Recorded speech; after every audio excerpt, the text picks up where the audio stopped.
If you're looking to build your own online community, I use and recommend Circle, the all-in-one community platform for creators and brands. Circle is what I use for both my coaching community and my student support center. It's got all the features you'll need as well to build your own successful online community, including live streams, events, paywalls, messaging and group chats, integrations with all the tools you use, and a whole lot more. I am honestly so glad I chose Circle as the home for my online communities, and I think you're really going to like it too. In fact, you can try Circle out for free. If you go to my link at joshhall.co/circle, you can start a free 14-day trial. So again, if you want to try Circle out for free, go to joshhall.co/circle and give it a go. Welcome to the Josh Hall Web Design Show. Helping you build better websites and create a web design business that gives you freedom and a lifestyle you love.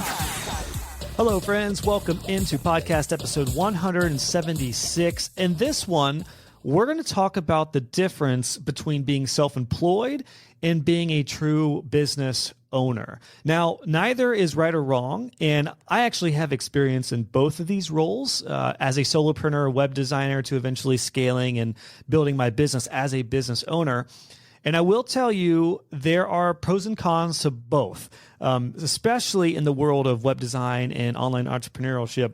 It's more likely that you're going to start as a solopreneur and you'll be self-employed, and then eventually, more often than not, you're going to get to a point where you might want to consider delegating and making a business that's more than just you. And again, this sometimes depends on the season of life you're in. It also depends on what your goals are and what type of lifestyle you want to live and what type of business you want to run. And I will say, is it possible to be a self-employed business owner? Yes, it's called a solopreneur. And again, I did it for a while, but you might be in this point where maybe you're taking on so much as a solopreneur that you're like, man, I might want to make this more than just me. To help us navigate this particular window of time in your journey, I brought on to this podcast a very established and successful entrepreneur / business owner. This is Brian Will. He is also the author of the book, The Dropout Millionaire. I have to say, I thoroughly enjoyed this conversation with Brian. We talked about it a couple episodes back because we had Lisa Staff, who is also an established entrepreneur and business owner, on recently. This is another one. And this is one reason I love doing podcasts, because it really does open the doors sometimes to be able to pick the brains of successful business owners and hear about the lessons learned and mentorship and advice and maybe what they'd even do differently. And in this topic of going from self-employed to business owner, Brian shares so much gold in this conversation. I think there's a lot of great advice that's going to help you navigate going from self-employed to business owner, or it's going to help you determine if it's even right for you, because it may not be time to scale or to become a true business owner quite yet, depending on where you are in your journey. So I'm really excited to hear how this is going to help you, just like it helped me. It's kind of funny. I think you'll kind of hear as this conversation goes on, I really, he was kind of the Yoda to me being the Luke, as far as just listening to him and soaking up his advice. And he gave me some really tactile and great advice that's going to filter right down to you as well. And I will say this, because I remember Brian saying this in the conversation. He talked about, because he flies, he goes up to the air, and he talks about telling some of his friends that if you look around, literally just look around at your surroundings, there is billions of dollars of opportunity. So it's up to you to make the business you want and to do what you want to do. So I hope that's inspiring to you, just like it is for me. He makes it sound better. But anyway, real excited to hear how this episode helps you out. And real quick, before we dive in, if you are in this point, it can be really challenging. I mean, you'll get a lot of practical advice here, but if you would like some personal help from me to help you navigate going from self-employed to business owner, I would love to do that. You can join my personal coaching community. You can go to joshhall.co/coaching. There will be an offer there for you to try it out. And we can have a personal conversation, and you can be welcomed into this amazing community of other online entrepreneurs and business owners, a lot of whom are going from self-employed to being a business owner. So I want to fully support you in doing just that. But for right now, check this conversation out with Brian and get ready to have some fun, because I learned so much, and I know you will too. Enjoy.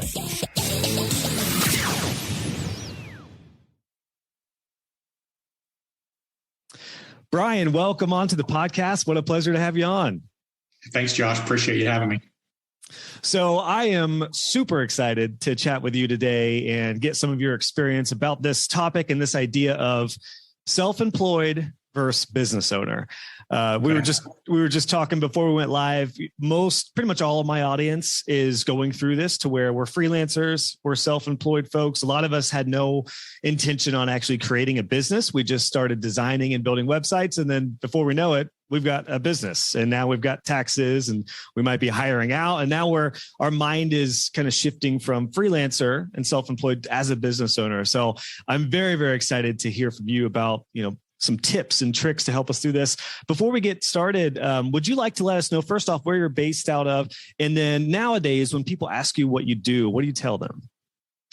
Well, I'm based out of Atlanta. I do spend a fair amount of time down in Florida, but my primary home is here in Alpharetta, Georgia, actually. And what do I do? It's a tough question. People ask me, and I've resorted to saying that I'm an entrepreneur. Okay. I've been in multiple industries, built multiple companies, done startups and exits, and currently own a chain of restaurants, which is very interesting. So it's what I consider a business. And then, ultimately for me, I'll probably in the next 3 to 4 years sell that company, and I may go back to being a solopreneur or self-employed again. And what were the different industries that you had some experience in? Yeah, my first company was in landscaping. It was when I was 21 years old. Built that up. I franchised it, did 7 franchises, lost everything. So that one went from 0 to 100 and back to -10, if that makes sense. Got into the insurance industry, built the first direct-to-consumer call center in health insurance, sold that to a venture capital firm back in 1999, I think. Then we started another one that we sold to another venture capital firm out of Silicon Valley, started an internet marketing company that we sold to a private equity firm out of Chicago, did another direct-to-consumer call center, so to speak, that we sold to an Indian call center company. Then bought a restaurant, turned into 6, wrote a couple of books, got involved in local politics here in my hometown, and here I am today. Gotcha. I'm assuming you got into the restaurant game before COVID hit. And it's funny where you end up in life versus where you thought you were going to end up. I always find it humorous when I talk to people and they're like I met a guy on a plane, and I said, "What do you do?" And he said, "I sell smokestacks to big companies." And I'm like, "How do you get into the smokestack business?" And he said, "Well, one thing leads to another that leads to another, and pretty soon you're selling smokestacks." So nobody they're, at 10 years old is thinking, when I grow up, I want to sell smokestacks, but you just end up places. I love to take my folks that work with me out to lunch and happy hour. And we had sold a company 10 years ago, and I took everybody out, and they were like, "You like going to these bars so much. Why don't you buy one?" And I said, "That's a really good idea." So I bought my first bar, which is a cliche, quite frankly. When people sell companies, they end up buying restaurants because they think it's easy. Right. I can only imagine, especially in today's landscape, I can only imagine the challenges with that. But it's a great point, Brian. Everyone, particularly in my industry of web design and but really online entrepreneurs who are listening, we all have a different path into web design typically. I don't know how much you know about me, but I actually was a cabinet maker by day working on tour bus, customizing tour buses. And then I was a drummer in a rock band at night, and we were playing all around. And then I got into graphic design, and I was creating our t-shirts and album artwork. And then somebody at a festival asked me, "How much would you charge to design our stuff?" And I was like, the light bulb just went off, and I was like, wow, yes. I can make money doing something I actually enjoy. And that was the jettison of getting into design and then eventually web design. And it seems like everyone that I've talked to has a cool path into being a business owner and being an entrepreneur. So I think that's fascinating. I don't know in your experience, but I have not found too many people who come from the traditional academic world who are an entrepreneur. So it seems to me that there's always a story behind it, or always an odd entry. Have you found that to be true as well in your experience? I've kind of got this phrase or this ideology that I tell people all the time. And I say, success in whatever you're doing is a progression of ideas and decisions that many times leads you to an end result that you had no idea you were even heading there when you started. Right? So every great company started off as one thing and ended up at another.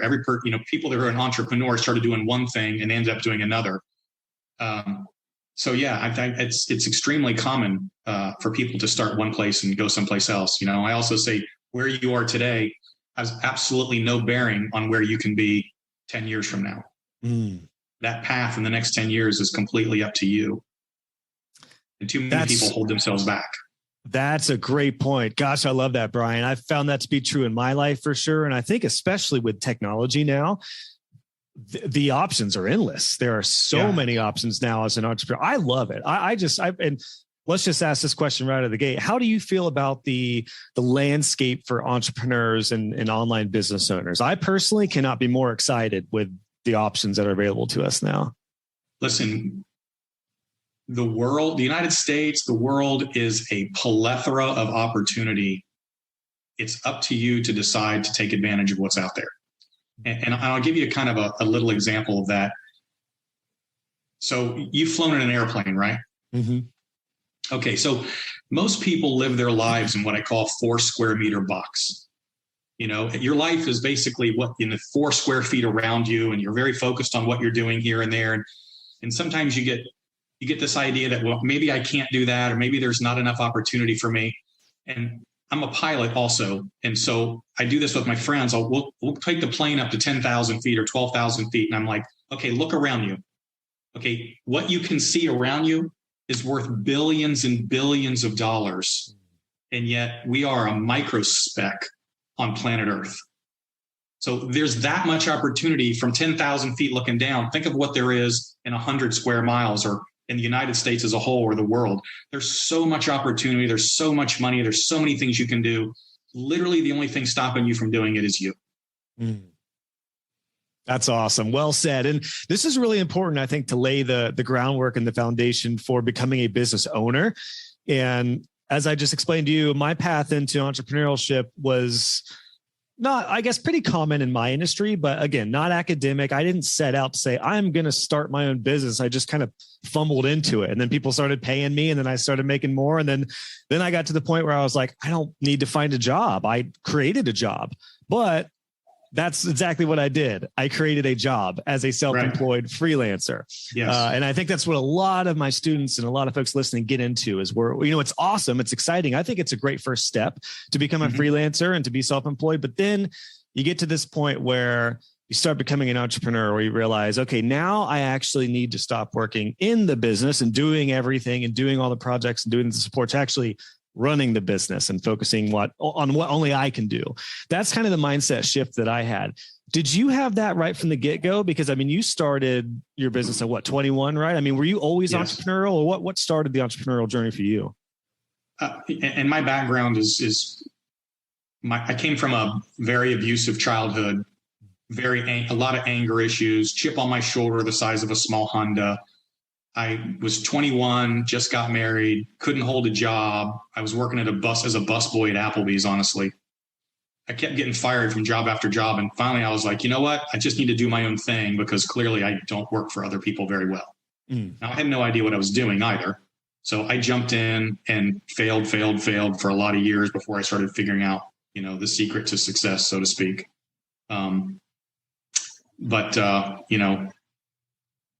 Success, I've always said, is not about, people say this all the time, you have to fail to succeed, right? You've heard this phrase, you got to fail to succeed.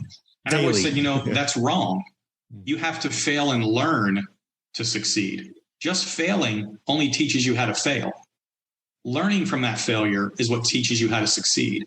And too many people that go into business don't learn from what they did wrong. Every failure should have a post-assessment, right, wrong, what do I do next?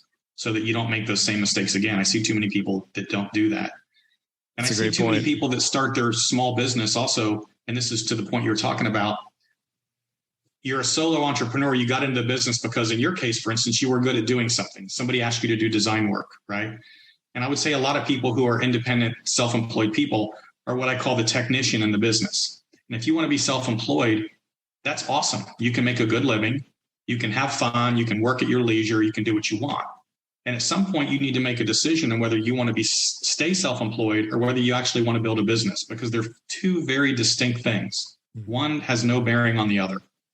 So the person who's self-employed is what I would call a technician in my book. And it's the person who's really good at what they do. but that same person might not be the right person to actually run a business. Yeah. Because running a business requires administrative management stuff that a lot of technicians aren't good at. A lot of entrepreneurs aren't good at it, quite frankly, Right. because it's very detail oriented. But if you don't get those details right, you can really mess up your business long term. So if you make that decision to go from self-employed to business, figure out who you are, who you're not, what your strengths are, what your strengths aren't, and don't let your ego get in the way. And whatever your strengths aren't, you need to hire people or bring partners in to fill those gaps. And that's what will allow you to succeed at a much higher level. If you try to do everything yourself or try to be something you're not going to make it.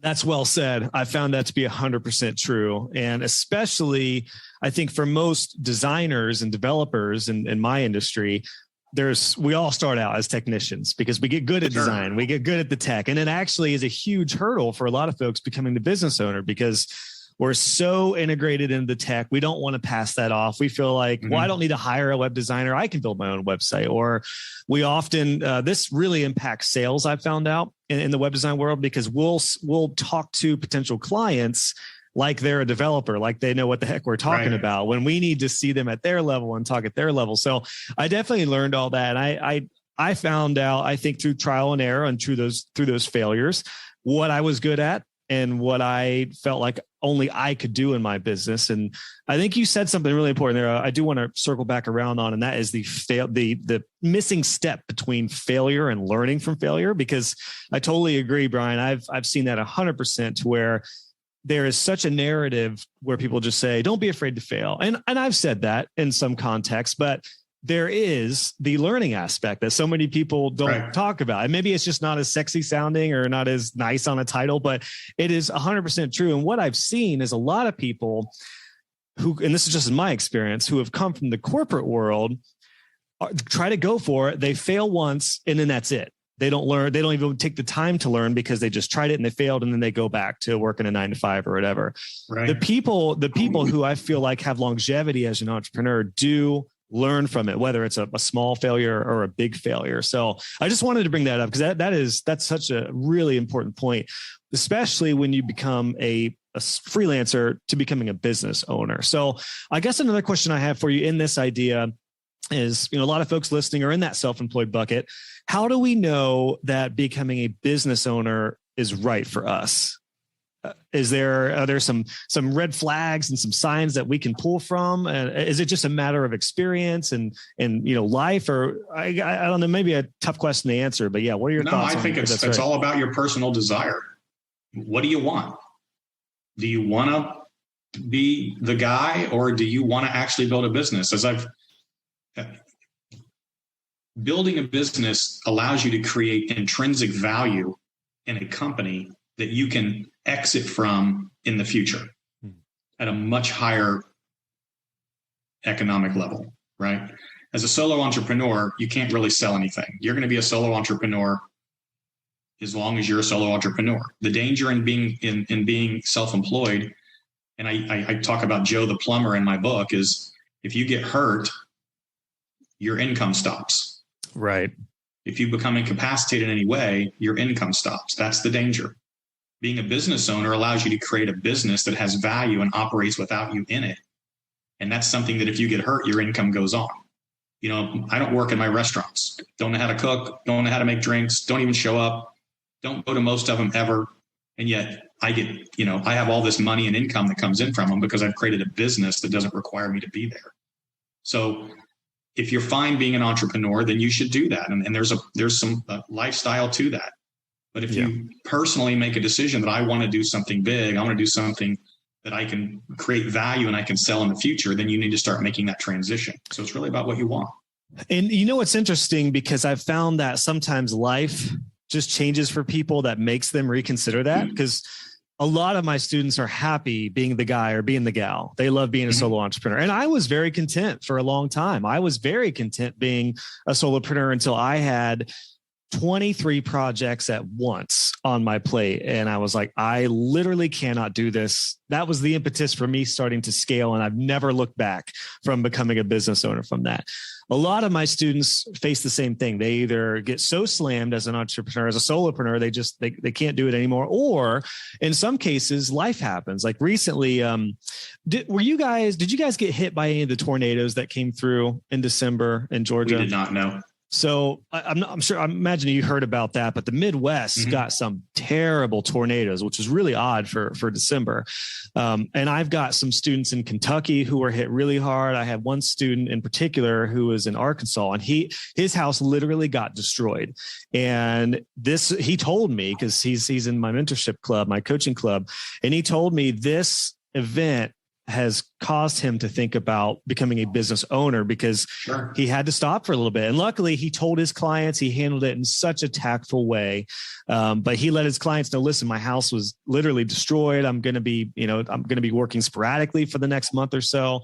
And it really caused him to reconsider this. So I think it's kind of interesting. Sometimes it might be a push or a pull that you have internally. And then sometimes it's external, like life happens to you. I know a lot of people become parents, and then suddenly they don't want to do everything. They're like, I have much more limited time and limited capacity. I want to hire this out. So I found that to be kind of pretty common too for people who are going from self-employed to business owner. Are there any other things that you've seen that cause people? The danger you have in that particular situation is I'm going to go tell all my clients that I can't work but sporadically. I mean, clients are just going to leave. They're going to go find somebody else that can execute in the time frame they need done. And so you've really put yourself at risk. And that's what I say, become incapacitated. That's the beauty of being in a business that you can, it's not really reliant on you. So on the other hand, to flip the script on that, I've got 150 employees that work for me, and it gets very tiring having employees too. So, when I sell this company, I may go back to just doing consulting all by myself. Now, fortunately, I'm not in a position where I need to do it for the money, so I can do that without the risk. But these are decisions you folks have to make.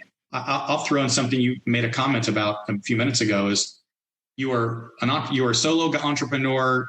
You have so many projects that you can't physically get to them all. I see this with business all the time. In fact, the editor for my book, she said, Brian, I am so busy. People are just calling me and I said, her name was Hillary. I said, Hillary, you're not charging enough. Mm-hmm. And she's like, what do you mean? I said, if you are that busy, that means you're the cheapest person out there to do the job. And if you're the cheapest person, that's not good. I said, she charged me $3,500 to do some editing on a book. I said, charge $5,000. She's like, well, I'm afraid to. I said, trust me. Just the next three people, tell them it's $5,000. She called me back 2 weeks later. She goes, oh my God, all of them did it and didn't blink. Yes. That's awesome. Yeah. Now you're going to make more money working less time. Because you will lose a few clients who are looking for just cheap, but you'll be better off in the end. So it's true. And I advise that too for folks who are at that point. If it's either if you want to stay a solopreneur, you have to up your rates. And the cool thing about that is you have a little power and a little leverage to be able to charge more, and you're going to be more confident because you don't need to take on everyone. And then, like you said, I echo that, Brian. It's like I experienced that, and all of my students experience that. Once they raise their rates, virtually everyone still goes for it. And the few that don't they're not the clients for you anymore. Right. Or they're just, they were great to get you here, but they're not going to get you there to the next level. So I back that up, 100%. And the idea of becoming a business owner from self-employed, this is really interesting because this is a huge pivot for a lot of people. Like I said, for me, it was that point. Well, subsequently, and oddly enough, I'm trying to think back. See, that was beginning of 2018 for me when I had all those projects, and it was right before my first daughter was born. It was just a absolutely chaotic time. But right before that, at the end of 2017, I went through a business course, like a 3-month in-depth business program that was in person.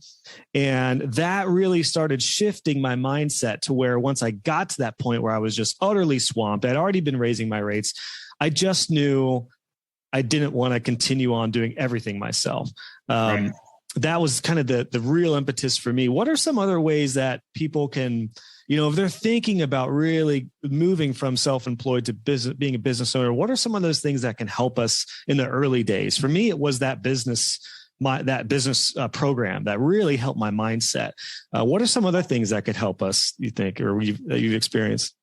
Well, I'll jump into a whole topic that's intertwined within my entire book, right? When I originally wrote this book, The Dropout Multimillionaire, I really thought it was going to be more business lessons. And as I got about halfway into the book, I realized that there are so many differences in every single business. There's no way to write a book on what to do for every individual circumstance. And so the book kind of moved more onto the psychological level of what it takes to succeed and fail in business. And I've seen people succeed and fail trying to build these businesses for 30 years. I've consulted to small businesses all the way up to Fortune 500 companies. It's all the same because it's all people driven, right? The thing that I will tell you is this. And let me start by asking you a couple questions, Josh. Sure, let's do it. Sure. So what do you think the difference is between, say, you or any of your audience and, say, Elon Musk or Bill Gates or Warren Buffett or Jeff Bezos? What's the difference between you? I would say it would probably go back to the idea of being the technician. We're just so used to doing everything and doing the work that it causes a much longer path to be having that owner mindset. I would say being stuck in that technician role. You touched on it, but the only difference between you is the way you think. I want you to take this to a much higher level, right? The difference between you and me and Elon Musk is the way we think. That's it. We're all people. We're brains, hands, arms. It's just the way you think, right? And the way you think is a byproduct of every piece of information that's ever gone into your head from the day you were born, right? So I talk about this subconscious filter. I call it a success filter or a failure filter, right?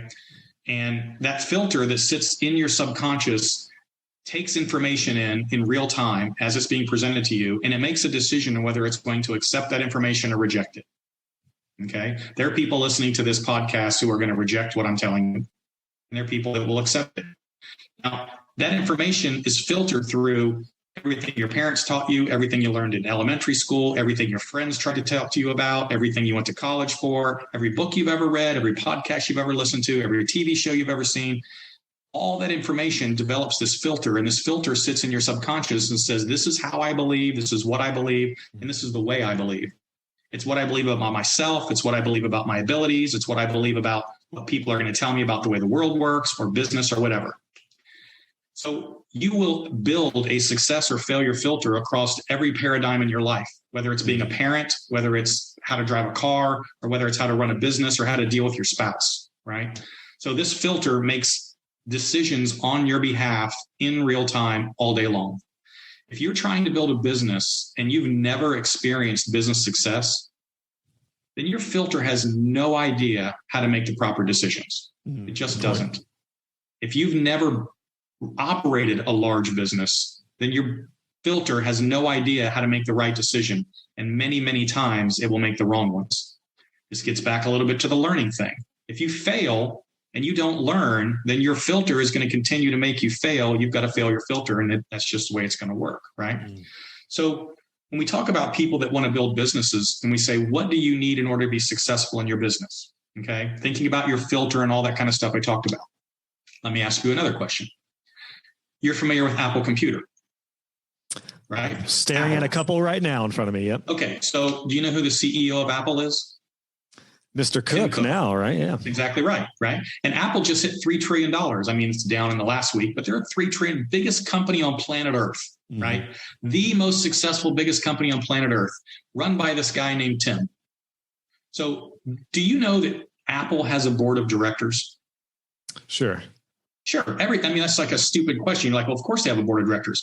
Do you know the board of directors, what they do is they sit down with Tim every month or every quarter and they say, okay, Tim, what's going on in your business? Okay. Now, based on our personal filter, based on our background, our experience and the way we think, these are the things that we think that you should consider. These are the things that we think you should do. This is a direction we think you should go. And Tim sits there with 12 people and he takes all their information in, and then he makes decisions, whether he accepts it or rejects it. And then he pushes Apple forward, and he's built the most powerful company on earth. Okay. So let's back down to you. you're an entrepreneur. I find the biggest problem with entrepreneurs is their ego. Sometimes they think they're too smart. They know everything. They don't need your help. But I ask you, if Tim Cook needs a board of directors to help him make the right decision, why don't you? Good point. Right? Why are you trying to be the smartest guy in the world? Why are you trying to make all the decisions in an area that you've never done before? If you've never built a business, you don't really know how. You don't know which way to go or the decisions you need to make versus not make. You need somebody to help you, whether it's a mentor, whether it's, I think you say you have students that work with you. This literally, Brian, why I'm doing this is to help everybody where I was 10 years ago. Find somebody that is 5 or 10 steps ahead of you and track them down and have them help you make decisions. Whether it's in a mentorship relationship, it's a monthly meeting, it's a CEO club. You need people to advise you and guide you and help you make the right decisions so that your personal filter becomes a success filter in the business that you're trying to grow. If you try to make those decisions by yourself, your chances of success are not nearly as good. Yeah. Gosh, such a good point. Yeah. I mean, that is exactly why I do what I do now. Is I'm so passionate about teaching people the lessons learned mainly the hard way that I learned, so they could either bypass those or not go through as many struggles and challenges that I did. I mean, everyone is going to go through the challenges and struggles of entrepreneurial life, but if you can fast track your journey and limit those, that's what I'm all about. And it is kind of interesting, going back to a point you said earlier, where, you know, when you start your journey, you never know where you're going to end up. You said some great points on that. It was very true for me, because I found out later on that I really enjoyed teaching, and I'm really good at teaching. I'm actually a way better teacher than I was a web designer. So that's kind of what started me with this passion of giving back and doing what I do now. Now, this was after becoming a business owner and having that mindset. And what is interesting is I built my personal brand here at joshhall.co in less than a couple of years, at a way higher level than I did almost a decade as a web designer. But it's because I learned. I took all the little failures I learned along the way, and now, boom, here we go. Now, I have a big question when it comes to this pivotal point of, you know, that mindset shift, because you just nailed it. And I meant to say too, I totally back you up on that, Brian. I have a business course on how to build a web design business. My first lesson is mindset, because it's the idea of going from freelancer to owning the business and actually creating something bigger than just yourself. What are some other ways that we can help tweak our mindset other than, I mean, you talked about mentorship, you know, some sort of coaching that's big. I think it's probably obvious, being an author, that books are a huge, huge mindset shift. And that was for me, for sure, because I found that suddenly with a book and podcast, whatever, not only is it your mindset that is controlling everything, but suddenly you get the input of awesome minds. Like reading your book, suddenly I have access to all your years of experience, all your lessons learned, and it just filters right through. I imagine you back me up in saying books are big. Are there any other, you know, methods that can help us with shifting the mindset? Yeah, we've said this for years. The difference between you today and you 5 years from now are the people you associate with, the books you read, and the information you take in. And it's that simple. Think about it at a simplistic level. You go to college, what do? You associate with people, right. You read books, and you take in information, and you're a different person 4 years later. If you want to be a business owner, read the right books, associate with the right people, learn from the right folks, and you will be that much better when you get to the end of that road. If you don't do those things, then you will not progress. You just won't. That's great. That's so well said. I'd like to focus in on the people, because this is a biggie. And what's interesting, I don't know how many entrepreneurs are in your family. I know you have you talked about your upbringing and stuff. So I can't imagine you have a largely entrepreneurial family, but no. I definitely don't.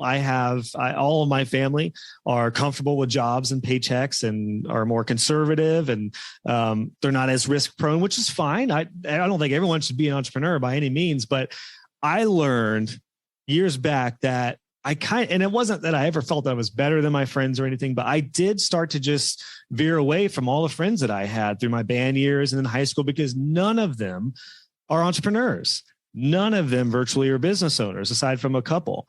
And I had to almost like shift my personal sphere of people around me. And then now all my friends are almost virtual, and I'm in a mastermind with a few people, and I have a lot of my students and close colleagues.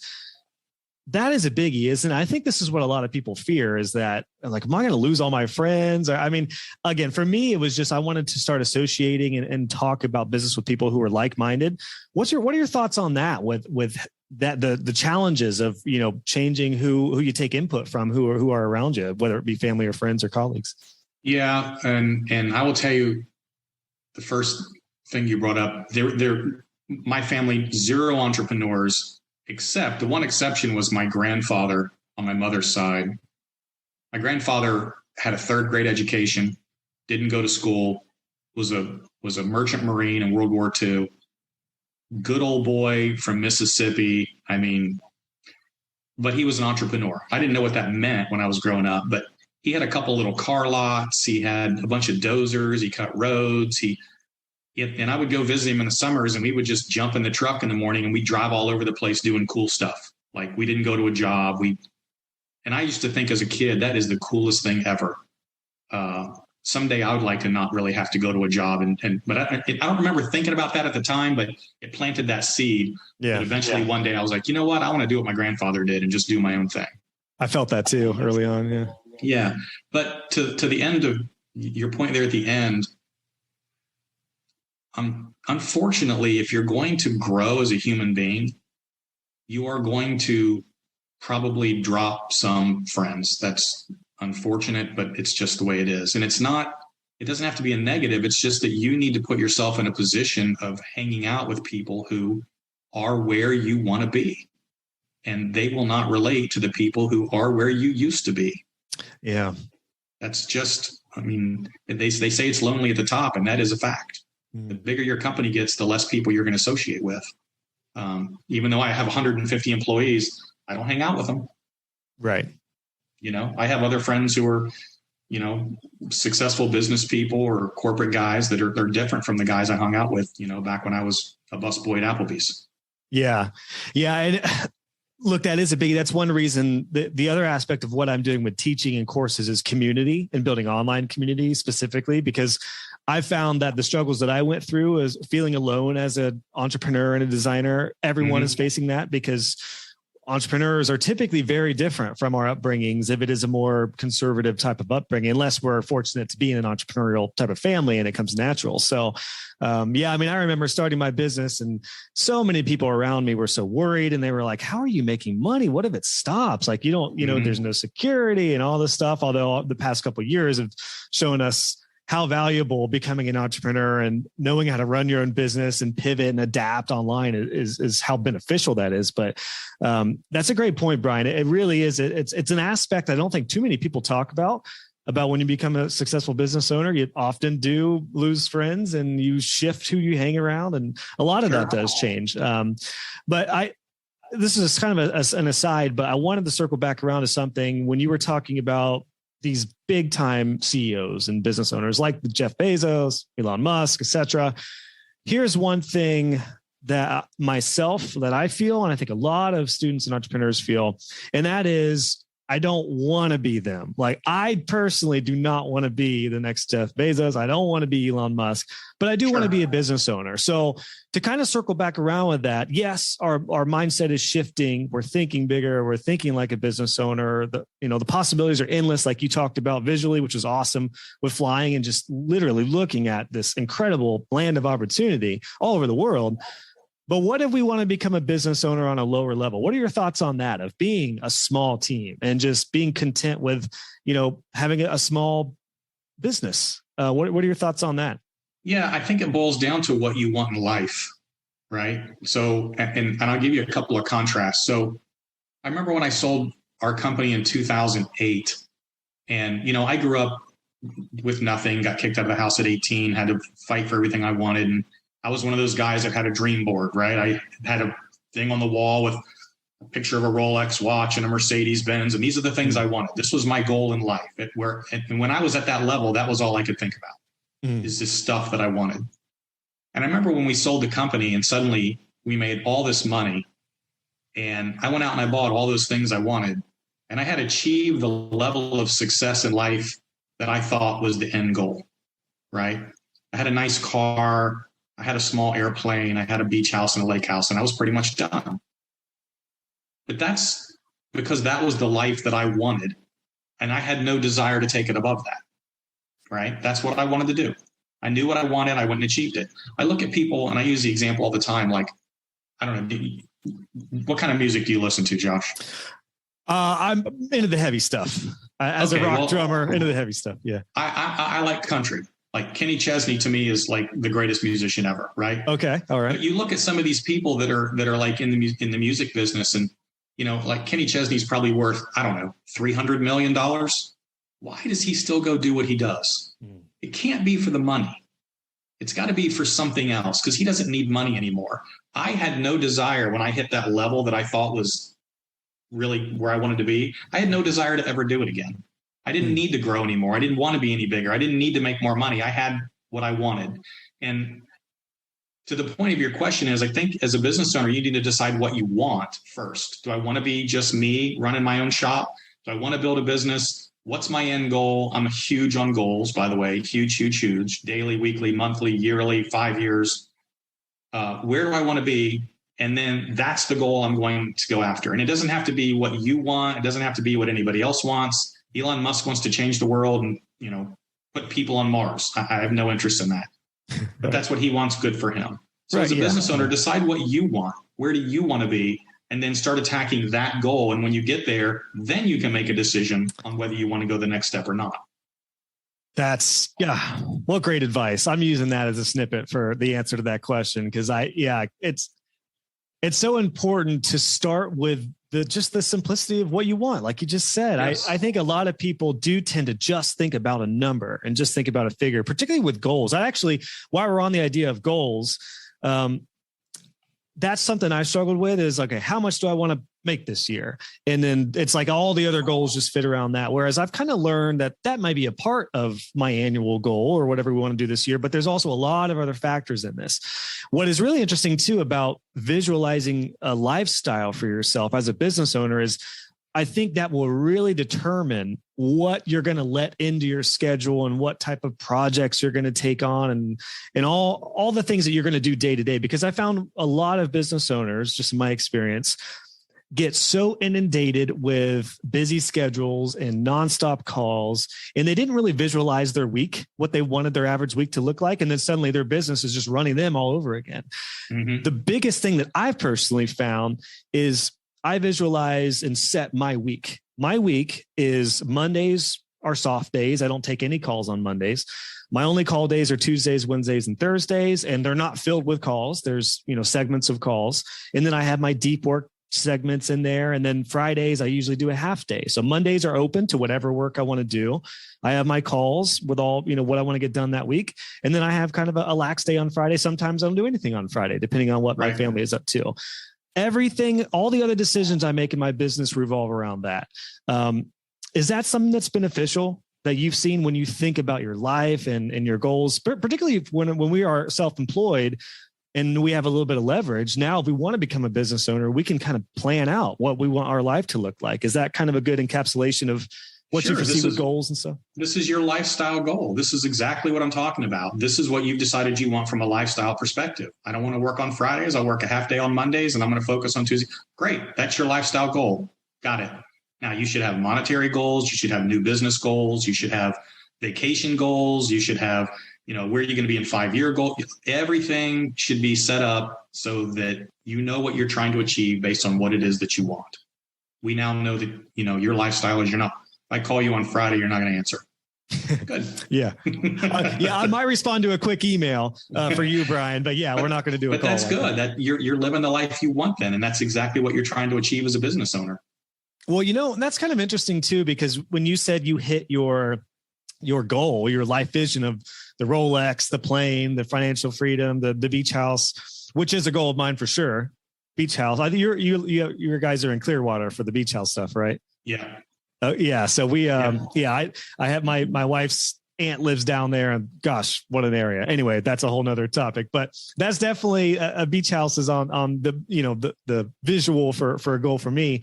But what was interesting is my goal as a web designer, eventually when I became a business owner, was to just have a more open schedule and be able to spend time with my family, particularly when I became a dad. I have 2 daughters now, 2 and 3. You probably hear them occasionally running past the office. One of my daughters does have a lot of special needs as well. So it's often very time intensive. We have weekly appointments. What was interesting about the goal idea is that for me, one of my newer goals is to be able to assist with homeschooling her, because we don't feel comfortable putting her in a public school system with some of the challenges she has, quite frankly. So it was kind of an interesting, again, going back to the life, sometimes life hits you and it changes things for you in your business. That was a big difference for me. But something else that happened more recently was, I'd say probably about maybe 3 years or so ago, I envisioned this type of schedule, and I envisioned a healthy enough income stream where I could maintain this and not have to hustle. And I hit it. Like, I'm here. I'm at that point where I don't have to hustle that much. I'm currently working on financial freedom and really taking finances to the next level to be able to even, take where we're at, but to the next level. But it was kind of interesting. I thought about it recently. I'm like, I kind of hit the goal that I set myself for. So now I guess my question to you is almost like a little coaching session here. Now that I've hit this level, I guess the question would be, how did you think about your next set of goals once you hit your lifestyle goal? This is a great question. So this is a great question. And here's the answer. And I'm going to go back and tell you a little story. So back when I was in landscaping, early 90s, I did landscaping for one of the Atlanta Braves. Okay. He had just come over. He was our new third baseman, super nice guy. And I did the landscaping on his property. And he didn't live in a huge house. And I remember he used to tell, we became semi-friends. And he said, Brian, here's my deal. I don't do investments. I make my money off of my profession, baseball. I pay cash for my house. I pay cash for my cars, and my money is in T-bills. Because I know that one day I won't be able to earn a living, and I want to know that my money is there.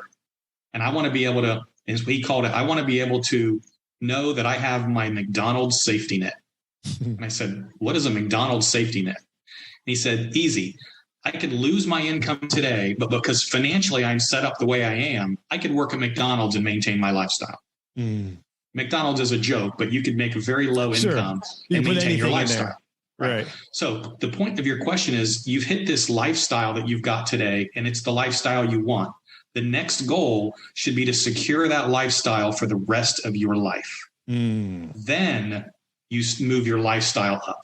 So if your lifestyle is what it is, then you need to ask yourself, how much money do I need to maintain this? If I could never generate another dollar in my business, do I have enough assets? Are my debts low enough that I don't have to lose what I've got and I can maintain my lifestyle forever? Right. And as long as you're continuing to produce income, you can start working towards that goal of everything's paid off. I have enough income through my investments that I'm good. Once you achieve that goal, then you can start moving your lifestyle up incrementally and then continue to put yourself in a position of not being able to lose it. Personally, I lost my lifestyle at one point and it scared the crap out of me. So when I lost my first company, I had to sell my house, my car, my furniture, everything I owned, and start all over again at 29 years old. And it scared the crap out of me because I didn't ever want to be in a position again that everything in my life could be taken away. Gosh, what great advice. Well, I'm taking that to heart, Brian. That's awesome. That really is what a timely response for me right now with where I'm at, because too many business people, Josh, they say, oh my gosh, I'm making a lot of money. Let's crank the lifestyle up. Oh my gosh, let's crank the lifestyle up. And then one day that business goes away or that income goes away, particularly if you're self-employed and you're like, holy crap, I can't afford my house. I've got a Mercedes. I've got this and I got that. And now I got to start downsizing my life. And that's the most depressing thing in the world. Trust me, I've been there. You don't want to do that. Put yourself in a position of a lifestyle that you're good at or you can work at. Put yourself in a position where it can never be taken away. Then crank your lifestyle up. Gosh, that's awesome. I'm curious, when you lost it all, late 20s, I think a lot of people may have viewed that as, I tried it, I failed, now I got to get a job. What kept you being an entrepreneur? I had no education, didn't go to college, I had no experience. Nobody was going to hire me. I had no choice. Mm. So I just went from, I had a landscaping company. We had 7 offices around the city. I had, 75, 80 employees. We lost everything. It was back to me and a shovel and a truck. And I was the most miserable human being on the face of the earth. I had a brand new baby. I lost my health insurance because I couldn't afford to make the premium payments. I had to move out of my house and into a rental. I mean, I was a miserable human being, but I didn't have any other choice. So I just went back at it. And so I want to dive into this. This is really interesting. I didn't think we'd go here in this conversation because I didn't know about you, Brian, but this is really interesting because a lot of people that I've found get into entrepreneurship, they're afraid to fail, especially if they come from a traditional corporate world or academic type of situation, afraid to fail. But I always ask, what does that failure actually look like if the worst case happened? Most people could move in with family or they have friends. There's not too many people who are going to end up on the streets. For you, what did your support system look like at that point? Did you have friends or family that helped you? How were you able to rebound? Sold everything, the house, the cars, literally sold my furniture. My mother came to visit and she said, "Where's your furniture?" I said, "I had to sell it. I got to feed the baby." She goes, "Oh, okay. Well, I'll buy you new furniture." She bought us new furniture. She went home. I sold that furniture. We were that broke, right? Wow. But here's what I'll tell you about failure. And it gets back to our fail, learn, fail. I call it FLFLS, fail, learn, succeed, right? Here's the thing. I can look back at my life, and I'm 56 years old today. And I can look at every single failure in my life, and I can show you the path to where it led to something better, right? When I was in landscaping for 10 years, I hated it for 10 years, hated every day. If I hadn't failed, I would have never started selling insurance. If I hadn't sold insurance, I wouldn't have sold my first company to a venture capital firm, which launched the rest of my career. So that failure led to something better. I'll give you another one. When I lost everything and we couldn't afford health insurance for my daughter, who was 18 months old, I dropped my health insurance. I suddenly find out she has what's called atrial septal defect, all in her heart, and it requires open heart surgery. This is a horrible thing, right? And so we had scheduled her to have open heart surgery. They're going to cut her from neck to belly button, crack her chest open, and do this surgery. Well, I'm out selling insurance, and I run across this lady who I never even sold a policy to. She was too old, but I'm sitting in her living room being nice to her because I'm a nice guy. And I tell her the story, and she says, "You need to talk to Dr. Burke at Miami Children's Hospital." Okay. So I called Dr. Burke, and he had just invented and perfected heart surgery that they do arthroscopic. Don't crack the chest. Don't cut it open. You go in through one hole and you fix the heart. Wow. So because I lost my insurance, I didn't go to the doctor that wanted to do that.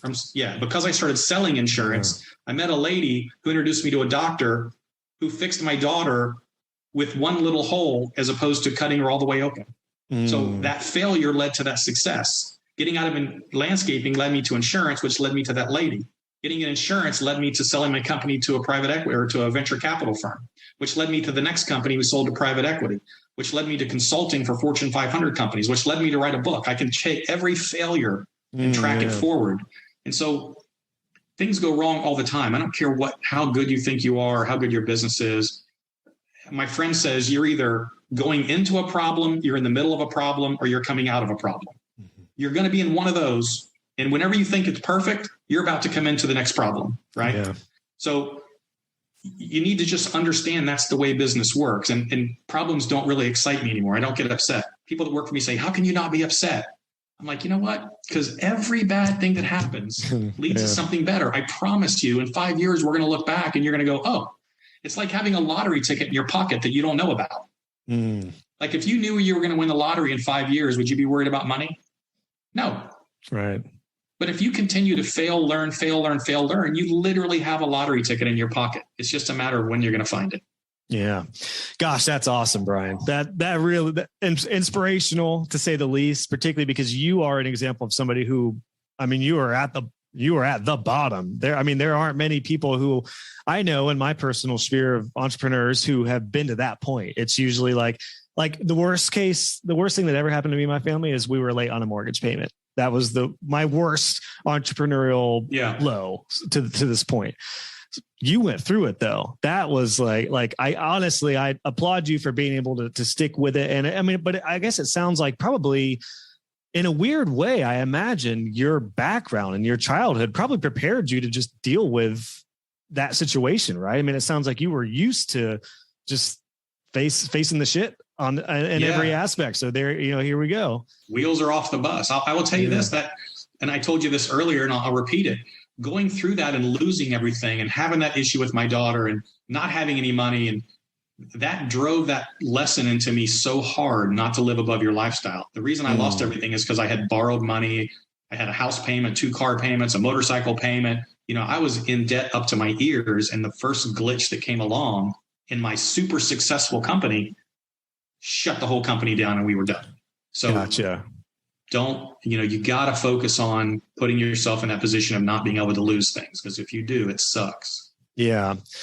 Now, you said something important there I don't want to gloss over, which was you don't let problems rattle you now. This is something that I've found myself getting better with. I think as a web designer, typically we would have clients who, like, if their site went down, it was a big deal. And I used to lose sleep over it. I used to freak out. Nowadays, like if something like that happens, well, not too worried about it. We'll figure it out real quick. Don't lose too much sleep. What are some lessons that have helped you maybe with dealing with problems and not letting them just crush your soul when they, and I'm sure it depends on the type of problems. Obviously, the more money, more problems. I'm sure that's very true with the point you're at in your life and your career. I mean, owning so many businesses, restaurants, I can't imagine the amount of headaches and little things that come through there. But what are some of do you have like a daily practice that helps you just take those problems and not let them sink in? Because this is something I'm really interested in at a higher level, because now I'm getting used to like paying way more in taxes, which is like, I'm almost having to train myself, like, and we're not huge spenders, but we have a lifestyle. We're building a house right now. We need more space. We do have more expenses coming in, but I'm kind of telling myself, don't go too, even though I'm not a Rolex, I'm not a Lamborghini kind of guy. I'm not really interested in that kind of stuff, but just providing for a family and having a bigger house and everything we're doing, the expenses do add up. So I'm kind of teaching myself, don't go too wild, have some more savings, get more, have the more stability. But it all goes back to that, like facing those problems. So do you have any tips like that on how to just, get past some of those problems or just not let them go to heart? The exercise that I go through with every problem is, what's the worst case scenario? All right. So I'll go back to what I said before. If you put yourself into a position that your lifestyle, you're not going to lose your lifestyle if something happens, and this is a financial issue, you can put yourself in that position, then I say nothing can really hurt me. I can't lose my house. I can't lose my wife. I can't lose my kids. I'm not going to lose my car. I can eat. If you can put yourself into a position financially where you can't really be hurt too bad, then you always ask your question, what's the worst that can happen, right? I got, a lawsuit against us from the EEOC for some employee somewhere at something. And, everybody's like, oh my God, that's horrible. What are you going to do? And I'm like, what's the worst that can happen? Like they want to sue me for $100,000 because they're claiming I did, something that we didn't do. But if that's the worst that can happen, $100,000 isn't going to change my life. Gotcha. If I invest in a business today, I invest not out of my assets, but out of my income, so that if that business tanks and goes away, the worst that can happen is I lost money, right? And that's not going to affect my life. Now, that's something I've grown into over the years as we've become, more and more successful in what we've done. But the point is, if you keep that as a goal, make sure you put yourself in a position where financially you can't get hurt, and then ask yourself, what's the worst that can happen? And when you deal with that, then everything else is irrelevant. That's awesome. So if you could coach yourself and advise like a 25-year-old you when you were in your landscaping days in the company, would you basically just tell yourself to make sure you don't have near as much debt and you're not overspending, and that you have a 3 to 6 year cushion of it, like, income or just savings? What would you advise yourself back then, more earlier on in your entrepreneurial journey? Pay yourself first. Make sure you have enough savings that you can't get hurt. Too many entrepreneurs sink everything they've got, every dollar, every dime, every asset into what they're trying to build. And then if it fails, they're in trouble. They should have paid themselves first, took care of their family and their basic living expenses first, so that they can't get hurt if the wheels come off the bus. That would have been huge for me when I was younger.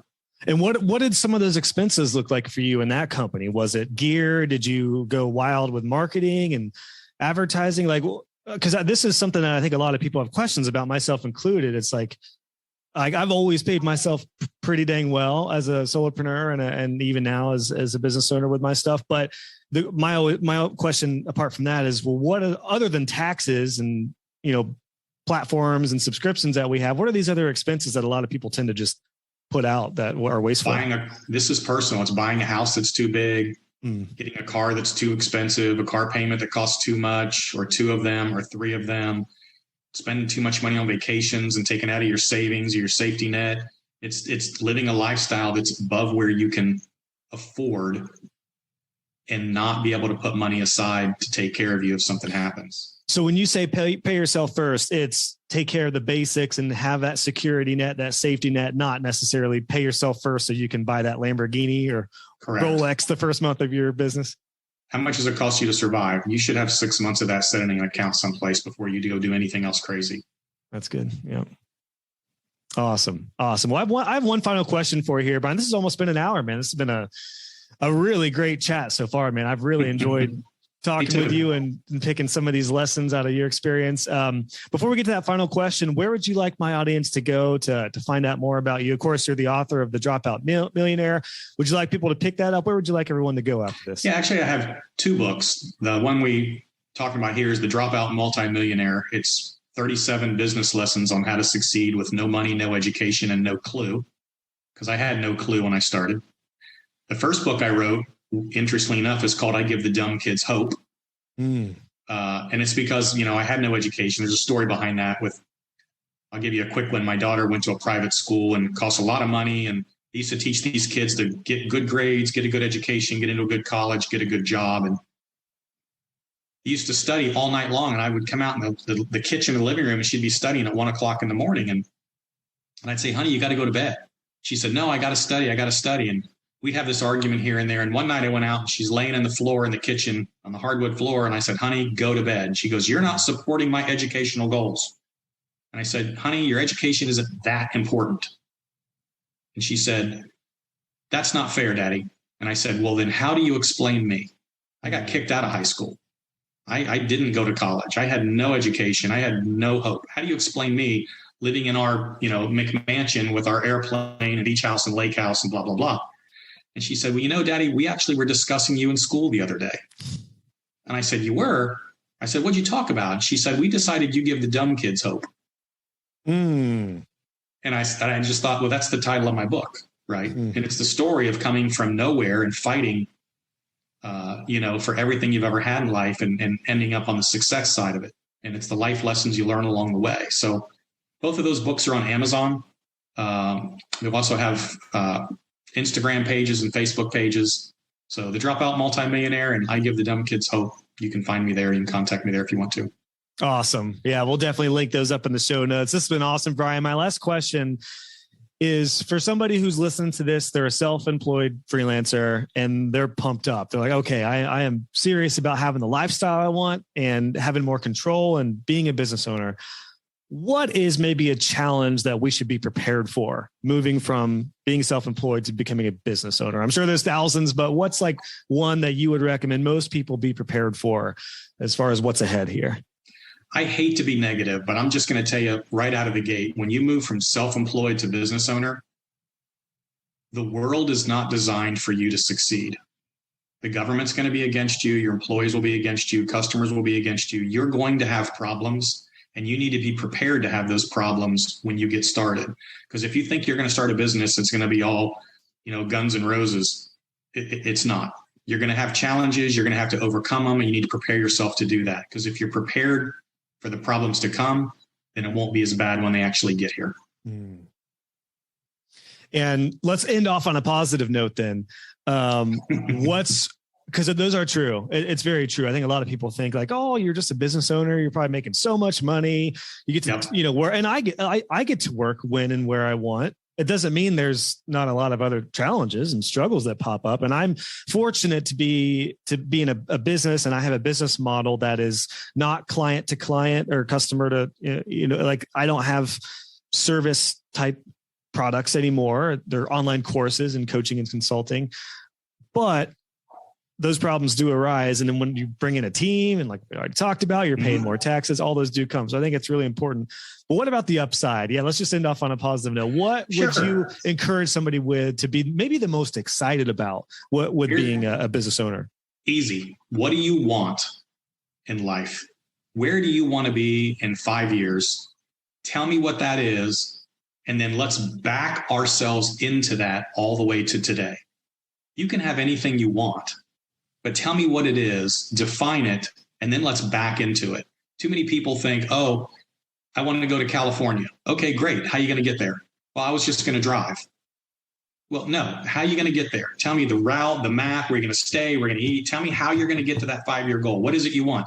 I want $1 million in the bank. I want a 5,000 square foot house. I want to drive a Mercedes. Great. Whatever those goals are, tell me what they are, and let's back our way into them all the way back to today. With stepped goals all the way down. And then we can show you how to get exactly what it is you want. And all you have to do is follow the plan. Be prepared to improvise and adapt along the way. But it all starts with telling me what you want when you want it.